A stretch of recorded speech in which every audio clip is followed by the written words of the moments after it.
So ayun, magandang gabi sa inyo lahat. Pag-uusapan natin ngayon yung usapin kung bakit napakarami sa mga kababayan natin ang hirap umasenso. So, pag-uusapan natin yung mga faktor na nakakaapekto, bakit ba marami sa mga Pilipino ang hindi umasenso. Number one na factor o pinaka-main factor talaga na nakakaapekto sa pagpigil o hadlang kung bakit hindi umaasenso ang karamihan sa ating mga kababayan. Alam naman natin na ang Pilipinas kabilang pa rin tayo sa isa sa pinakamahirap na bansa sa buong mundo, third world country. So, paano ba? Ano bang mga rason bakit hindi tayo nakakaahon sa hirap o bakit marami talaga sa ating mga kababayan ang hindi umaasenso? So, ito kasing mga bagay na to, kung hindi natin ito pag-uusapan, mananatili na lamang itong tanggap ng lipunan. Kung tutusin, pwede naman natin baguhin ito ngayon sa makabagong henerasyon, unti-unti natin itong baguhin kasi ang mga bagay-bagay na ito, medyo masilan kasi na pag-usapan sana ito, pero kailangan natin itong pag-usapan. Yung pinaka-main factor na nakakaapekto kung bakit hirap umasenso ang isang Pilipino. So, ang main factor is kultura. Ang kultura, base sa aking sariling pag-aaral na umabot na ako sa edad na ganito, at base din sa akin mismong kaalaman kung bakit hindi o marami talaga sa ating mga kababayan ang hindi umasenso. So, ano ba ang kultura? Ang kultura ay isang kaisipan o kaugalian o tradisyon ng isang lipunan o gawi ng isang lipunan. So, kung ano man yung minana natin sa ating mga ninuno, sa ating mga magulang, kung ano man yung mga itinuro nila sa atin, na hanggang ngayon ay dala-dala natin o hindi natin binabago, isipin din natin na bakit ang mga ninuno natin ay mahirap at hanggang ngayon nananatili tayo mahirap. So, ano ba talaga ang rason? Ano ba talaga ang dahilan? Dahil ang kultura kasi ay impluensya ito ng mga unang tao sa Pilipinas o sabihin na natin na mga katutubong kaugalian at tradisyon at isama mo na rin dyan yung galing sa ibang lahi o ibang kultura na napunta sa Pilipinas na inadapt din natin. At yung pangatlo dyan ay yung mga bansang sumakop sa atin na ang intensyon lang talaga ay manipulahin ang ating mga kaisipan. So, yun yung isa sa pinaka umipigil sa atin yung ginawa kasi nila tayong slave at hanggang ngayon nanatili tayong alipin sa sarili nating bayan dahil sa mga tradisyon na inambag ng mga mananakop sa ating kultura.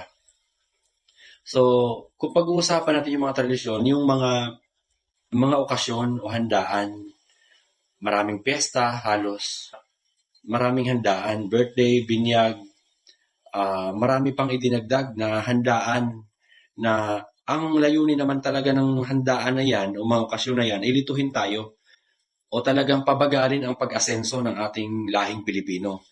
So, sa ibang bansa kasi, sa mga mayayamang bansa, hindi naman ganyan kadami ang mga kapistahan o mga handaan na nandun sa tradisyon nila.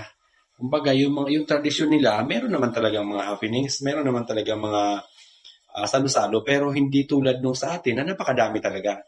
Ang intensyon kasi niyan, tingin ko, kasi sinakop kasi tayo nung Kastila So, hindi naman kasi tayo sasakupin na ang gamit lang ay sandata. So, sa pananakop kasi, hindi naman gera lang ang ginagamit na strategiya dyan. At kung sino yung mananalo, sino yung mas maraming sundalong matira, yun yung panalo. Meron din kasing ibang strategiya na pwedeng gamitin na malaki ang tsansang manalo. Tulad ng relihiyon. Base kasi sa aking pag-aaral, ang relihiyon sa buong mundo nasa 85%. So, kung iisipin natin, kapag ginamit nila ang relihiyon para sakupin ng isang bayan noong unang mga kapanahunan, 85% ang acceptance ng Pilipino kasi halos irresistible siya So kung matatanggap ng mga Pilipino yung relihiyon, nung mga panahon na yon, siyempre bago sa atin ang relihiyon kasi nung dumating sila, hindi naman yun yung kaugalian, hindi naman yung tradisyon, hindi yun yung pagsamba na sinusunod dito sa atin. So, na-amaze siguro ang ating mga ninuno at napaniwala nila. So, tagumpay ang resulta ng kanilang estratehiya. So, tagumpay ang kanilang pananakop sa Pilipinas.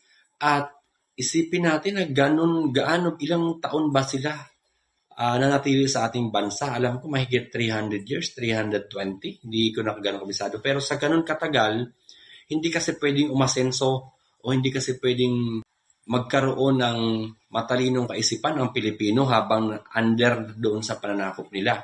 So, mas pabor sa kanila kung ang Pilipino ay manatiling mahirap under doon sa colonization nila. So, alam naman natin ang mahirap ay madaling kontrolin. So, yun talaga ang intensyon nila. Habang mahirap ang Pilipinas, kukontrolin nila kasi oras na umasenso yan at magkaroon ng umayabong na kaisipan ang mga Pilipino, malamang hindi nila kayang kontrolin yan. Nagdagdag sila ng mga tradisyon na kung saan yung mga tradisyon na yun hanggang ngayon sinusunod o ginagawa pa rin ng marami sa ating mga kababayan na hindi natin napapansin na yung mga tradisyon pala na yun nakakapigil sa pag-asenso ng ating mga kababayan Pilipino.